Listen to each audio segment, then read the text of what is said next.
Welcome back to the SecurityPlus 701 preparation guide. We are now going to talk about third-party vendor risks, section 10.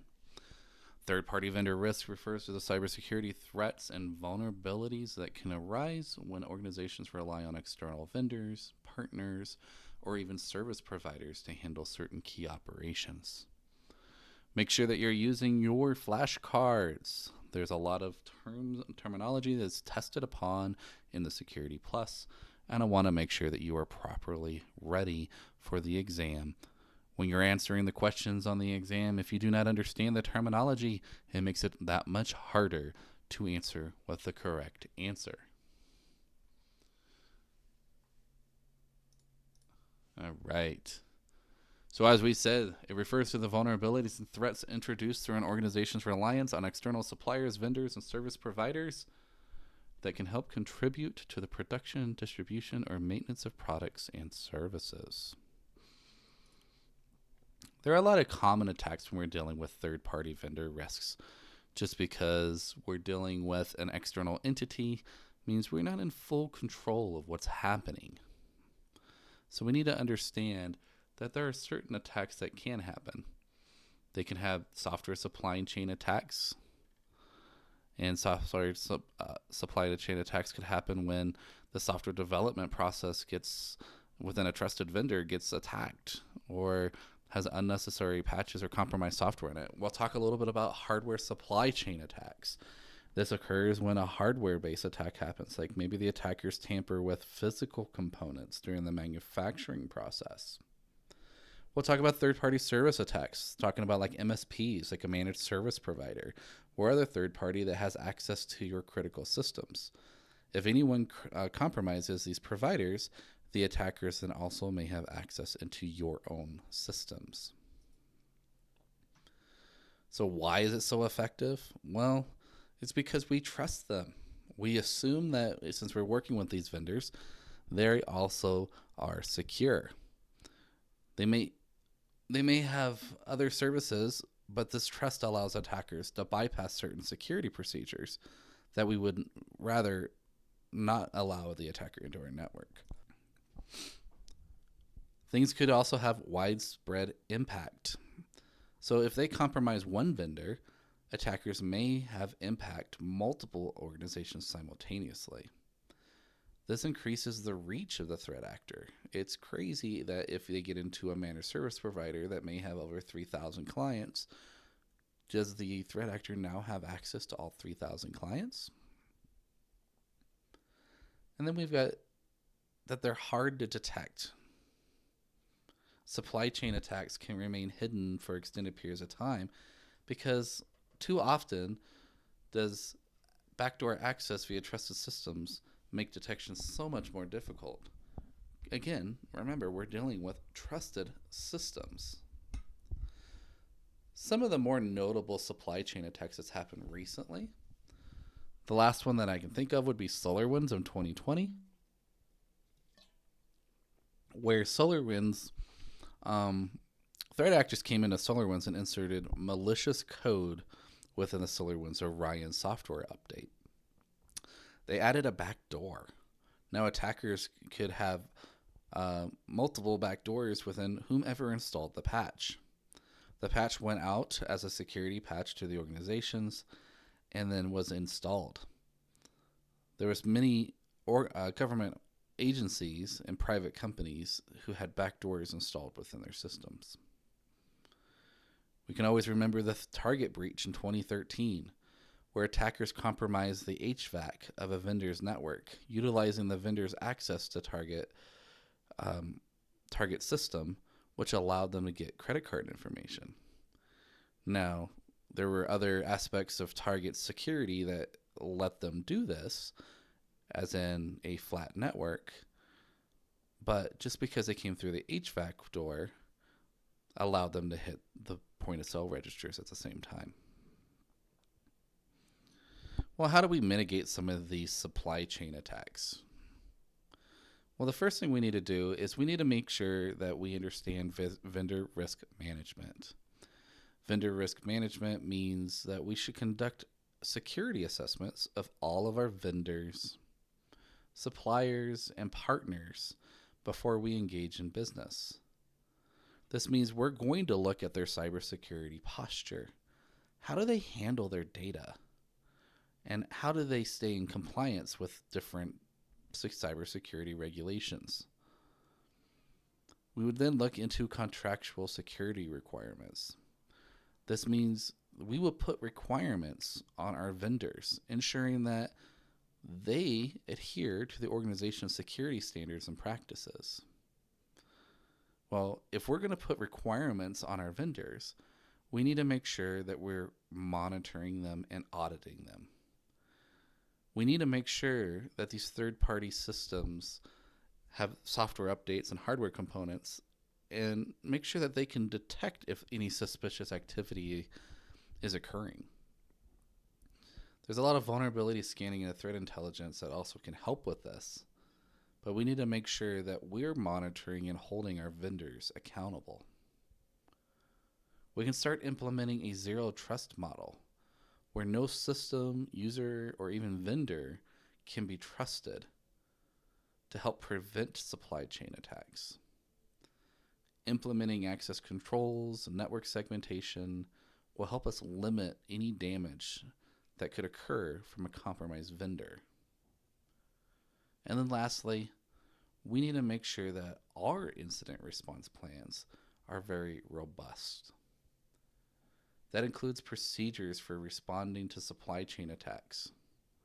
Not only are we looking at threat actors within our own organization or even external entities, we need to ensure that every PC that enters our door goes through a valid and rigorous test. Again, think of zero trust. So let's start with vendor assessments. It's kind of a generic term, but we need to evaluate the security posture of the third party before entering into the business relationship. Well, how do we do this? Well, first thing we're going to do is we're going to look at the vendor and categorize their risks. What's the level of risk they pose with us doing business with them? We need to ensure that if they're handling sensitive information or providing critical services, or even having internal access to our own systems, that they are risked as a high risk, while others with minimal access could be risked as a low risk. And again, we're going to prioritize our vendors just like we do on our risk register, as we do with everything else in our environment. Next, we'll move on to a security questionnaire. A security questionnaire is a detailed questionnaire to the vendor to help us gather information about security practices. This is how we're going to identify how secure are they. We're going to look at data security measures. Think of encryption and access control. We're going to look at their network security. Do they have firewalls, intrusion detection systems? What is their incident response capabilities? Do they have a proper plan? Do they have a disaster recovery plan? What does their employee training and security awareness look like? Is it adequate? Could it be improved? What is compliance and regulation? Do they have vendor certifications? For instance, maybe they are GDPR or HIPAA or PCI. When does their audit occur? And what was the status of their last audit? For example, you might ask, what encryption methods do you use to protect sensitive data at rest and maybe even in transit? Describe your incident response process for managing data breaches.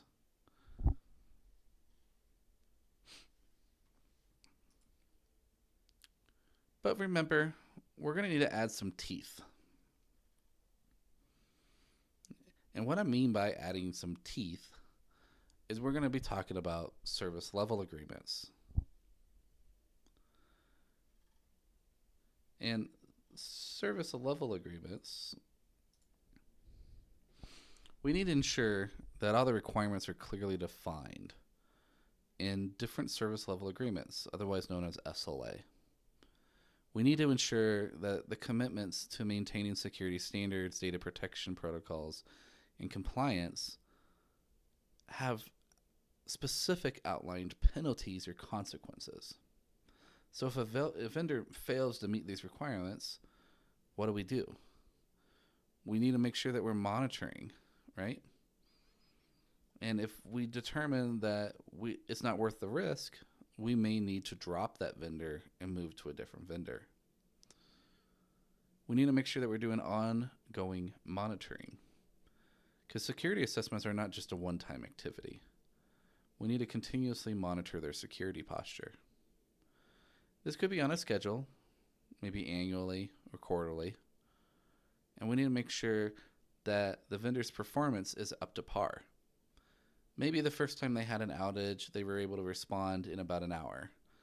But then the next time was 3 hours, and then it crept up to maybe 4 hours. Is their ongoing monitoring performance decreasing? And do we need to ask the vendor on making some improvements to their process? This is why we need to track any of the changes in the vendor's operations, because changes means risks, or at least could mean risks to our own environment. So how do we do a little bit more of this monitoring? Well, first thing we need to do is an ongoing risk assessment. So we need to make sure that the vendor's security practices are up to date, and if anything does change to their services or the system or internal processes, that we know about it and we can help take care of it. We need to monitor compliance and security policies. We need to ensure that the vendor continues to comply with our policies, our contractual obligations, and that may be that we review the vendor's compliance with data protection laws, encryption standards, or even incident response procedures. We need to conduct a regular security audit. We may need to come in ourselves on site and ensure that we review their access controls, their data handling practices, and their ability to respond. Make sure that they're not hiding anything. Automated monitoring tools could be used to make sure that we track everything, including anytime they have access to something. That way we can track for unauthorized access attempts, software vulnerabilities, or even malware detection. We need to make sure that we're tracking incident responses and breach notifications, and ensure that the vendors are following their own incident response protocols, because when a security event occurs, they need to be required to notify us promptly when it happens. And periodically, we probably should reevaluate the vendor's risk profile, because if there's changes that happen, we may need to up or lower their risk profile. Maybe we have additional information that they're handling for us, or maybe the vendor adopts new technology on how they store and handle data. And if necessary, we may need to terminate our vendor relationship, especially if they do not meet security standards. We don't want to put ourselves at risk, and so we may terminate the experience. And if repeat occurrences happen, we'll just find somebody else. Okay. So let's talk about contracts and agreements. This is one of the last sections of this group here. And contracts and agreements are between the organization and our third-party vendors. They're here to clearly define responsibilities, expectations, and even obligations, and normally related to security. These are legal documents. They do hold up in court. They make sure that they maintain certain security measures, complying with regulations, or outline how incidents should be responded if they occur. So the ones that we're going to talk about is we're going to talk about an SLA, the service level agreement. We'll talk about the DPA, the data processing agreement, the NDA, which most of us probably know this one, the non-disclosure agreement, the MSA, the master service agreement, and then the MOU, the memorandum of understanding. So first is we have the SLA. The SLA is a contract that defines expectations and responsibilities of the vendor. And this is going to tell us what services they must provide, what level of security they must maintain. And a lot of times there's performance metrics on here. There's a lot of key pieces here. For one, there's going to be the security controls. Like the vendor must implement such an encryption, access control, or even a vulnerability management software. We may say incident response, like a time frame in which the vendor must notify the organization of a breach and detail the steps that the vendor must take to contain or mitigate the incident. We may require the vendor to submit periodic audits and provide regular reports on some of their security practices. And lastly, we may want even performance metrics to ensure that the vendor services maintain a certain level of uptime and availability. Maybe our contract says 99.9% uptime for cloud services, because outages can also pose security risks. Let's talk about data processing agreement. The data processing agreement outlines on how vendors should handle, process, and store data on behalf of us, the organization. There are key pieces to this puzzle. One is the data ownership, to make sure that the organization retains ownership of all data. And even if the vendor is only processing the data for the organization, we need to make sure that our data has specific measures in place to protect it. Maybe data encryption, maybe tokenizing, maybe even access controls. We need to know that, hey, if there is a breach, that we know about it. For instance, GDPR has a 72-hour notification. And then we need to have deletion and retention. How long is our data retained? Under what conditions must it be deleted? This is under the contract. And then lastly, data sovereignty. As we know, our data, if it goes through other countries, may be under control of those other countries. Well, if we do not want to do business in another country, how do they ensure that our data never leaves maybe U.S. soil? Let's talk about non-disclosure agreements. An NDA is a legal contract that ensures sensitive information shared between the party and the vendor remains confidential. They really protect proprietary information. These are there to protect trade secrets, intellectual property, and any other types of data that could cause us harm if exposed. So we must clearly define what constitutes confidential information with our vendor. This could be on both of the business's data and even the security practices. This just ensures that it's a clear black and white line of what is right and what is wrong. We're going to talk about the obligations of confidentiality. How should the vendor handle confidential information? What is the restrictions on sharing, copying, or even disclosing any of that data to third parties? Because we may have an NDA with the company, and they may have an NDA with another company, but we do not have an NDA with that other company. They should not share our information without our express approval. We need to make sure what that duration of confidentiality is. So how long does this stay as a confidential system? And if there is a breach, what are the consequences? Now, I find that many NDAs don't follow this, and they should, because this should hold up in the court of law. Just making you sign an NDA without the meats and the guts and knowing, hey, what are the definitions, obligations, the durations, and the penalties, makes it very hard to enforce within court. Now let's talk about the Master Service Agreement. An MSA is a broader version of the contract, okay? This is something we use between the organization and the vendor, And it's just a foundation. It's the beginning of the relationship.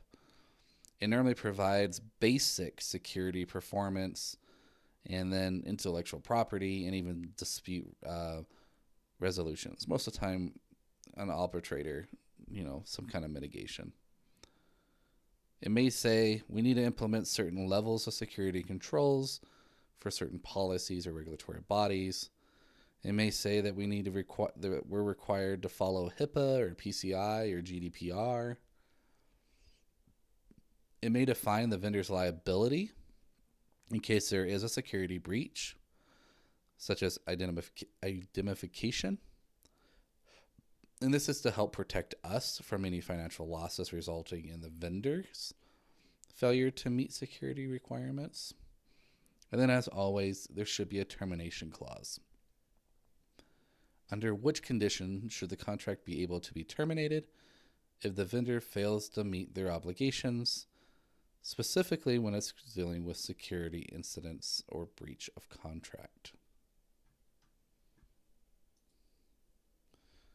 So this is the end of this subject. If you're in the in-class version of this class in person, we will split up into two different groups. We're going to have a team 1 and a team 2. Team 1 will be our customer organization. They're going to be responsible for accessing all our vendor security and maintaining data protection. And they're also going to respond to the security incident. Now, the vendor, on the other hand, is going to help provide cloud services to the organization, giving us access to certain systems and sensitive customer information. If you're in class, I'll continue on with this scenario, and afterwards we'll do a Kahoot. Hopefully this is helpful. Remember, in this section of CompTIA's SecurityPlus, they really want you to understand third-party vendor risks and what kind of things do we need to do to include supply chain risks between software, hardware, and third-party attacks. Why do they happen? How do we protect against it, including using the vendor assessment and looking at how do we categorize our vendors?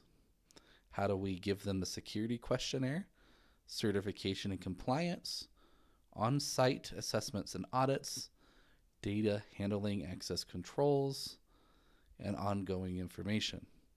And then how do we hold their feet to the fire?